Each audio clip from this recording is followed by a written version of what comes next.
ನಾಳೆ ಸಿದ್ದರಾಮಯ್ಯನವರು ರಾಜೀನಾಮೆ ಕೊಡ್ತಾರೆ ಅಂತ ಸಿಎಂ ಸಿದ್ದರಾಮಯ್ಯನವರ ಆಪ್ತ ಶಾಸಕ ಅಶೋಕ್ ಪಟ್ಟಣ್ ಅವರು ಹೇಳಿಕೆ ಕೊಟ್ಟಿದ್ದಾರೆ. ನಾಳೆ ಮಧ್ಯಾಹ್ನ 3 ಗಂಟೆಗೆ ರಾಜೀನಾಮೆ ಕೊಡಬಹುದು. ಇದೆಲ್ಲ ನಮಗೆ ನಿರೀಕ್ಷಣೆ ಇರಲಿಲ್ಲ. ಅನಿರೀಕ್ಷಿತವಾಗಿ ಇದೆಲ್ಲವೂ ಆಗಿದೆ. ಹೊಸ ಸಿಎಂ ಬರ್ತಾರೆ, ನಮಗೂ ಕೂಡ ಅವಕಾಶ ಕೊಡಬೇಕು. 15 ಮಂತ್ರಿಗಳನ್ನ ಬದಲಾವಣೆ ಮಾಡಿದ್ರೆ ನಮಗೆ ಅವಕಾಶ ಸಿಗೋದು. ಡಿಕೆಶಿ 100% ಸಿಎಂ ಆಗಬಹುದು ಅಂತ ಅಶೋಕ್ ಪಟ್ಟಣ್ ಅವರು ಮಾತನಾಡಿದ್ದಾರೆ. ಸಿಎಂ ಸಿದ್ದರಾಮಯ್ಯನವರ ಅತ್ಯಾಪ್ತ ಶಾಸಕ ಅಶೋಕ್ ಪಟ್ಟಣ್ ಅವರು ಈ ಬಗ್ಗೆ ಮಾತನಾಡಿದ್ದಾರೆ. ಸಿದ್ದರಾಮಯ್ಯನವರು ನಾಳೆ 3 ಗಂಟೆ ಹೊತ್ತಿಗೆ ರಾಜೀನಾಮೆ ಕೊಡಬಹುದು ಅಂತ ಅಶೋಕ್ ಪಟ್ಟಣ್ ಮಾತನಾಡಿದ್ದಾರೆ.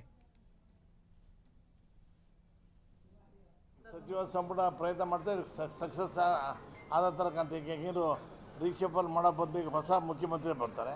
ಓಕೆ, ಹೊಸ ಮುಖ್ಯಮಂತ್ರಿ ಇದರೊಳಗೆ ಎಲ್ಲ ಹೊಸ ಮಂತ್ರಿಗಳು ಸೇರಲೇಬೇಕಲ್ಲ.